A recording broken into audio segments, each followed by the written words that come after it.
Hello and welcome back to Anarachapulco 2019. And we have today Rachel Yes. from Create Your Legacy. And basically this is getting citizenship in Panama or in other locales so that you can, have a bug out location Yes. if you need it. Or, what are some of the reasons that people would want? Yeah, so it's a good point. I'm going to cover one thing first. There's residencies and citizenships. Okay. And I think many times we commingle the two, not really understanding what the differences are. So let me explain that first, because some Please. folks may think the same. So residency is essentially a green card in a country. It gives you access to that country. Depending on what country you're in, there may be restrictions or there may be time frames, as you need to be in the country for 6 months out of the year, or you need to show that you have an income or pension or social security of X amount per month in order to maintain that sort of residency. And so that's a green card. And some residencies can lead to a citizenship, which is ultimately a passport,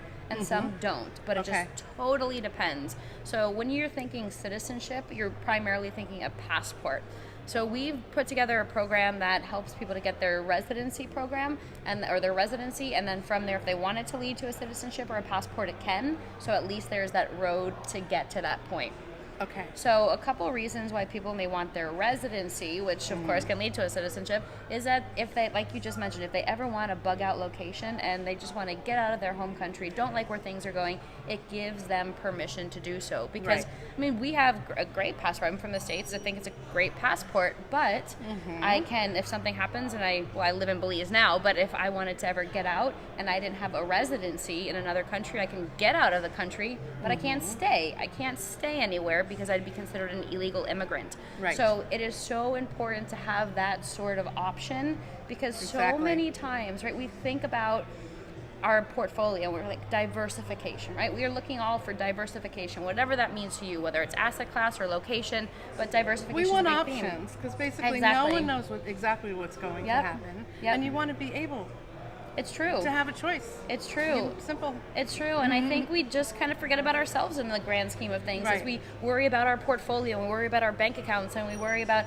where our family is living and XYZ, but we don't really think about ourselves and what we would do in that situation. Right. So it's just an awesome plan B. It's a great way to be prepared, and there's a whole theory of planting your 5 flags in different countries, different jurisdictions. Yes, One of them there is is that. right, residency and bank accounts and wherever you're living. So it's Exactly. so critically important. And I think especially people who've grown up in North America, they just are so narrow-minded when it comes to nothing will ever happen to this country, where you talk to Europeans and they are spread all around they're the totally region. aware of Yes, political Exactly. risks and issues. So it's a yeah. whole different mindset. Now, It definitely bug is. out is not the only reason. I mean, sometimes you just want to move out Yes. of the country. Yes. And I'm meeting so many people here at Yes. this conference who have indeed set up No, they've more than set up residencies. They have moved out lock, stock, and barrel and will never move back to the U.S. Yes. And there's reasons stemming from their businesses, Yep. which are located outside the continental U.S., to just not liking the way the government's run here. Right, exactly. And Yeah. that's exactly right. And we're seeing more and more of that over the years as people, just aren't as comfortable with what's going on. And it's so nice today because the world is becoming borderless in the sense where you can hop on a plane and go virtually anywhere. As U.S. Right. citizens, we're quite lucky to be able to do that. But we're just not as comfortable with how things are. And with this global mindset now, it's so easy to just theoretically. Assuming easy. you have a little cash. Yeah, You have of to have course, cash. of Unfortunately, course. it takes some money. So let's talk brass tacks. So you have, what are the locations Sure. that are available? Sure. So we also do real estate development. So we have real Cool. estate development in Belize, Nicaragua, Panama, Costa Rica, and Argentina. And there are 5 countries that are so geographically diverse. They all have different benefits to them.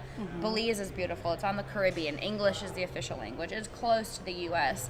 Argentina is fantastic. It's a vineyard setting with the property, and you have 12-year-old mature vineyards, the foothills, snow-capped Andes, and and it's beautiful in the background. It's just truly beautiful. And so we build beautiful product, high-quality product, for North Americans who are looking to live or invest. Maybe they want to get money out of banks, they want to diversify, whatever the case may be. Get it out of the country, or maybe they want to live there, maybe they just want a vacation, maybe it's just an investment. Sell your house Yeah. before the market real estate market crashes, which is supposedly imminent this year, next year, buy something out of the country and rent here. Yep. You know, Yep. if cash is an Exactly. obstacle. Exactly. There's all different ways of doing it. Right. And then set up your retirement home. Yeah, exactly. And you have I mean, a I'm not landing trying to pad. sell your product. I've thought this through. Yes. Anyone who's been aware of the sovereignty movement or the truth movement has considered these issues, Right. that we really have to look outside the United Yep. States. Yep. And it's a no-brainer in so many regards, and because the world, you know, we have technology, we have FaceTime, we have Skype, it's getting easier and easier for us to feel Absolutely. comfortable doing this. So Yeah. absolutely, it's a very good point. Are there a lot of North Americans where you live?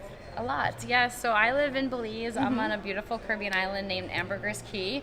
How And, horrible for you. yeah, going must to be work. awful. Going to work every day. Our office is on the beach. It's like, oh, going to work every day. I guess I'll just stay here for 14 hours because the view is awesome. Right. But there's a really good expat population, and what I've been there for about 7 years, 2012, and what I've noticed is Wow. that over the years, because infrastructure has gotten tremendously better, we brought fiber optics in about 2 years ago, is that we have more PTs or digital nomads who are coming because you can literally open up your computer, do work anywhere, go hang out at the beach, go have a margarita, get your work done, and continue living and really, really live. And I think that's so critical in today's world is don't be locked up in an office all day long, be able to really live. And if you're able to take your business digitally, oof, you're set for such an awesome future. The cost of living has to be a huge consideration. I mean, Yep. people who live in Mexico, I know it's not one of your locales, have such a much lower Yep. cost of living Yep. than people who live, I mean, there's many expat communities here as well. It's true. But your communities are all, I Yes, would imagine, all lower super cost of living affordable, than, very than affordable. the U.S. It's true. And How much does it cost to build a 2-bedroom house, in a nice location? sure, so it totally depends on the country, but we have 2 bedrooms in Nicaragua starting at 139,000, 2 bedroom, 2 bath, 139,000. In Argentina, it's about 299,000 for 2 Okay. bed, 2.5 bath. Okay. Belize is a little bit more expensive because it's been gaining in popularity. Yes, it has. So we A lot have of more people. mainstream travelers, and I think it still is another 5 to 6 years before it plateaus. Costa Rica Okay. has plateaued. Wow, yeah. Guanacaste is definitely plateaued, but you can find a nice 2 bed, 2 bath there for about $350 to $500. So it's The but downside, cost, there's no financing, right? well, we do have financing. You do have we financing. have 50% financing available. Okay. And then in addition to that, we take Bitcoin. So Ah, look if at that. anyone's looking to So when the unload some- Bitcoin market Yeah. bursts in a few months, hopefully, right, by mid to late 2019, we need to go buy houses in Yes, Nicaragua yes, or Belize or Costa Rica, wherever Costa you Rica. want. Yes. Okay, so but if we did financing today, let's say, what's the interest rate on that? Well, we have a great rate at 6.9% interest, and some people may laugh at that because I know in the States you can usually get about 4 to 6%. But one of the big misconceptions. Not for a second home, though. It's true. That is That's true. right. That is true. But in Latin America and within the international world, if you're dealing with an international bank, if you're a foreigner and you're getting a loan, typically, or mortgage, typically interest rates are between 10, 13, 14%. Wow, I had no Yeah, idea. it's Yeah, it's that's it's high. It's That's very high. So we were happy with 6.9%. I see. And what's the term of the loan? It depends Yeah. entirely, but it can be anywhere from, it's a 30-year, it could be a 30-year amortization. Sometimes there are balloons, where they're 5, 10 years. So it just totally depends on the project and the bank. Oh, that sounds fantastic. Thank you Yes. so much for talking Oh, with this us. is Did we great. cover Thank all the you. main points? Yes, we okay, did. guys, you got Absolutely. it. See you down south. Yes, see you soon. Bye.